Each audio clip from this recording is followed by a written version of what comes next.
Welcome to How to Train Your Dragon, where hopefully I help you to improve your Sicilian Dragon. Maybe you're just learning the opening for the very first time. You know some moves, you've learned some theory, but maybe you want to get to grips with the ideas. Why do we really play such moves? This DVD is really all about themes. It's not just about moves and moves and moves. I've played the dragon all of my life.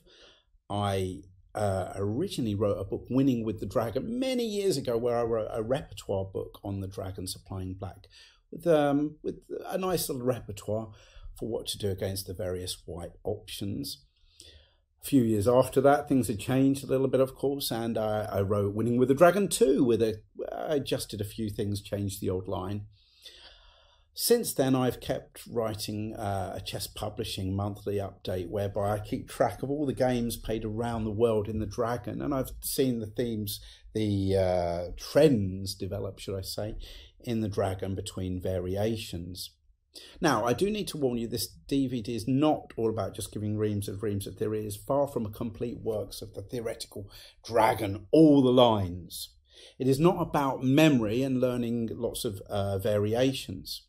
Of course, I do refer to some key variations and important ideas. And for those of you that like to get a basis and make sure you have some moves so you can get yourself started, of course, using the chess base opening trainer is an absolutely fantastic idea, because at the end of the day, you will need to get some moves bashed out onto the board. But I'd just like to reiterate that there's several sections on this DVD, and there's lots of different themes, and the idea is you're supposed to apply some of those themes whichever variation you decided to play, and you'll find out they come in very useful. Particularly, of course, I actually used to most enjoy my Dragon games when I was a club player or a junior, and it wasn't all about my opponents learning 20 moves, 25 moves, whatever of theory. It was about them meeting the dragon, maybe knowing a few moves, and then being all on their own.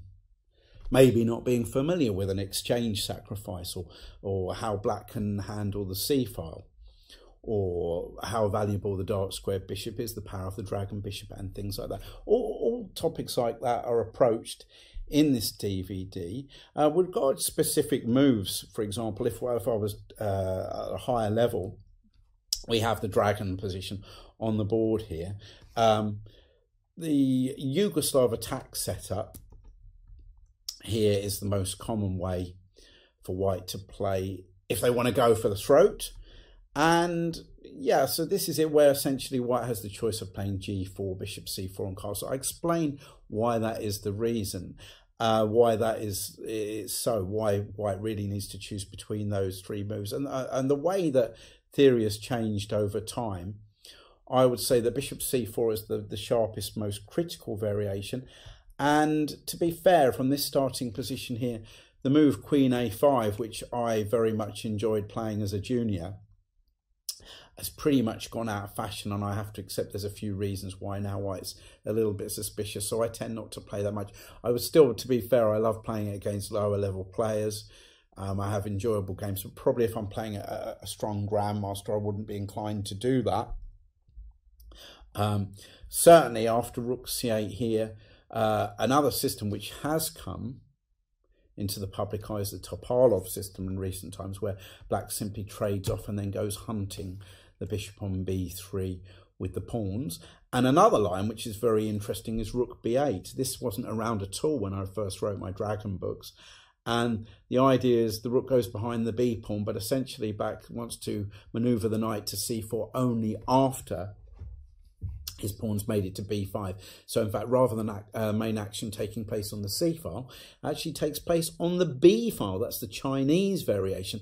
That wasn't even around, like I say, when I was first wrote my dragon book or was learning the dragon. Yeah, I remember deploying it for the first time when I read about it, and it seemed quite a lot of fun. And actually, Hikaru Nakamura has been playing that these days with quite a lot of success. So I would probably say the queen a5 lines, the other lines where black played rook c8 without playing h5, they've kind of fallen by the wayside a little bit, and some of the offbeat systems aren't played so much. But the Chinese variation, the Topalov variation, and in particular the Soltis variation, this has really stood the test of time. Like I said, I'm not here to just provide reams and reams of theory here. Does white play bishop g5? Does white play bishop h6? I'm not going to give you lots and lots of variations, but I am going to give you lots of the different ideas that are applicable to there, that are transferable to other lines, because of course these variations will crop up. I mean, I myself wasn't, as a junior, a fan of the Soltis variation because I didn't like moving pawns around my own king. I thought that might actually accelerate my opponent's attack, but over the years I've come around to realise that there is definitely a place for the move h5. So I would say that, well, because of that, in actual fact, then there's been all sorts of subtleties. So, for example, in this position here, because the Soltis variation seems to be okay, white develops the move king b1 to delay it as a high-class waiting move, and you're going to learn about how the move rook e8, the prophylactic rook e8, deals with that rather than jumping in with knight c4 necessarily. Still ideas and reasons behind that rather than lots and lots of moves. And in fact, even as far as the Chinese variation goes, the knight might comes to a5 and into c4 with a plan to attacking b2 with the white king on c1. So these days, much more than originally so, white's dabbled in playing h4 first rather than committing the king here, which neutralises the whole idea of the Chinese variation. But on the other hand, black can play h5 as in the Soltis variation. Or white can even drop that back, the bishop back to b3 straight away, still keeping the options of castling available. But then black can take on d4 and go b5. So there's plenty of subtleties and lots and lots and lots of opening variations. And I have to say that trends have changed, and the whole point is they will change and things will develop. Probably lots of lines given in old Dragon textbooks that I was learning, the assessments of positions probably have been completely reversed in light of new engine analysis these days, which of course is the same with a lot of things. So that's 9 bishop c4. If white castles 9 castles here, I would say that is the I would say that's the main line as so far as white doesn't need to know as much when they're playing that. So they're still kind of aggressive, but they don't need to know much theory. And remember, if you think you're having to learn a lot of theory with black and variations, just think, does white really want to spend as much time learning that, given that they have to face e5, the Caracan, the French defence, other Sicilians, you name it, just for the occasional time they might face a dragon? Maybe top level players are happy to invest that amount of work or get their teams on the case doing that work, but would your club player opponent really want to be spending that much time? So invariably they won't know the theory unless they're capable of working it out over the board. You'll be in unique situations entering the middle game, and these plans that I've been discussing throughout the course of the game, the role of the e-pawn, for example, you'll come to recognise when you can deploy some of those ideas, hopefully. Of course, that's my intention. Here I would say, for example, when I first wrote my book, I did contemplate the knight takes d4, bishop takes d4, bishop e6. And I myself played this for quite some time. And then the move king b1 was very cleverly prevented queen a5. And I enjoyed playing that back in the old days. And then for some time I thought, oh, actually that's a bit suspicious. But now in actual fact I found 1 or 2 new ideas which suggest it's playable again. So things change. Also, the main move, without a shadow of a doubt, is d5. But absolutely, again, for ages, the variation that was just purely accepted saw this, and white can win a pawn, but it involves black getting lots of compensation here. So instead, bishop d4. This was the main line. After which black would say, you know what, no thanks, I don't want my bishop swapped off, I want to keep my dragon bishop, bishop c5, and then say, take this if you want to, I believe my dragon bishop is going to be better than a rook, and if you take it, queen takes, there's going to be pressure along b2, and of course always keep an eye out for the sneaky bishop h6 idea. So white wouldn't take that. and we'd have knight e4, and we'd have rook e8, and we'd have bishop c4. That was always considered to be a mainline variation. But, in fact, things completely changed, because these days I would say that has definitely been superseded by a different idea for black, whereby he just says, oh, okay, we'll have those bishops swapped off if you want, and I'm going to use that as an opportunity to activate my queen.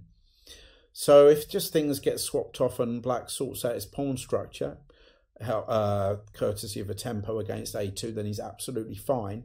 So white will play knight a4 and leave black with these pawns here, isolated pawns. So structurally, you'd have to say white has a slight advantage here. But Hikaru Nakamura, for example, has proven that black gets plenty of activity elsewhere. And this is not a big issue at all, in actual fact. And having the knight sat on d5 may be a more important factor. So, and that line just was not even in existence when I wrote my earlier books. And other variations have cropped up.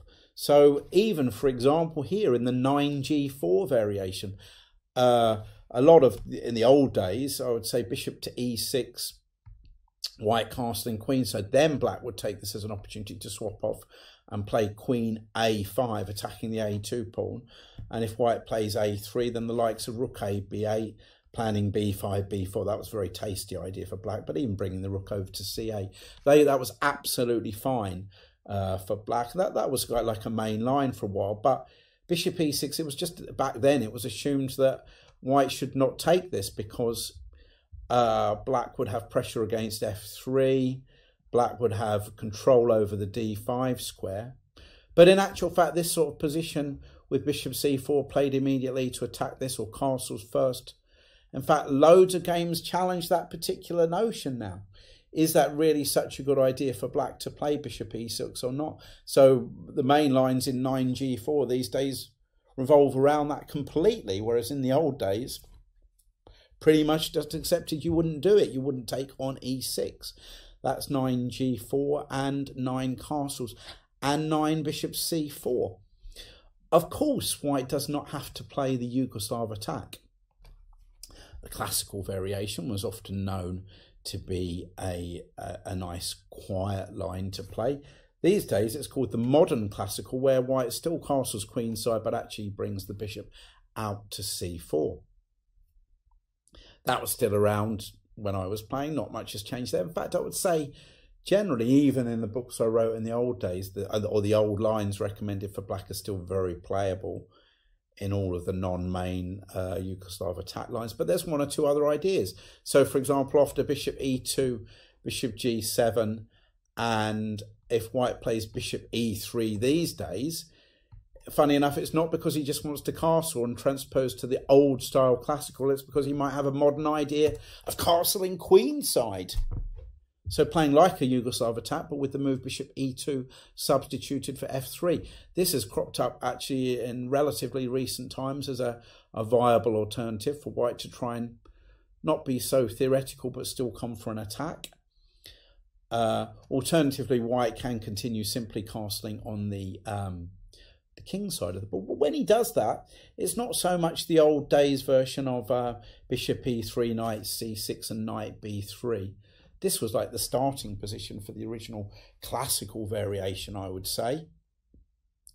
And while that's still played, and actually I had that in a recent tournament that I played in, I would say that these days white tries to get a little bit funkier, and in particular, for example, often deploys the development of this bishop, not bothering to move it to e3 if the knight's moved away, maybe looking to put the bishop to g5 where it might pressurize e7, and